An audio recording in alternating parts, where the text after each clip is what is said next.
امرالله صالح یو ځل بیا میدان ته راغی. تازه یې د طالبانو په اړه څه ویلي دي؟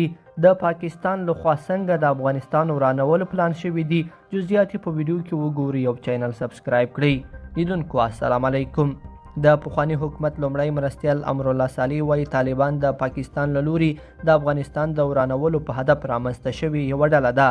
امرالله صالح پر خپله فیسبوک پاڼه لیکلي دي چې طالبان د پاکستان له لوري هغه رامنځته شوې ډله ده چې د افغانستان له ورانولو او افغانانو له وژلو او ځورونې پرته بل هیڅ شی موخه نه لري. هغه زیاته کړې د خصوصي بانکونو سقوط د حقاني شبکې په لاس کې دي.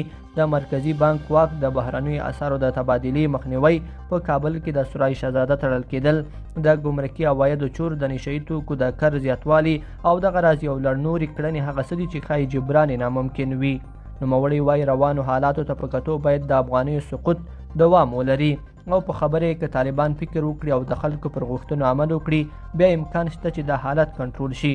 امرالله صالح زیاتوي تر هغه چې نظام داخلي او نړیوال مشروعیت نه وي ترلاسه کړی افغان ولس به له هېواد نه تښتي او هیڅوک به د طالبانو تر واک لاندې پانګه اچونه ونه کړي. د تیر حکومت لومړي مرستیال امرالله صالح داسې مهال دا څرګندونې کوي چې افغانۍ د هر ساعت په تیریدو د امریکایي ډالرو پر وړاندې خپل ارزښت له لاسه ورکوي او ورسره په هېواد کې د خوراکي او سون توکو بیې هم په مخ په لوړېدو دي. یوازې په تیرو 2 ورځو کې د خوراکي توکو په بیو کې تر 500 افغانۍ ډېر لوړوالی راغلی او د سون توکو په هر لیتر کې هم تر 1300 افغانۍ لوړوالی راغلی دی.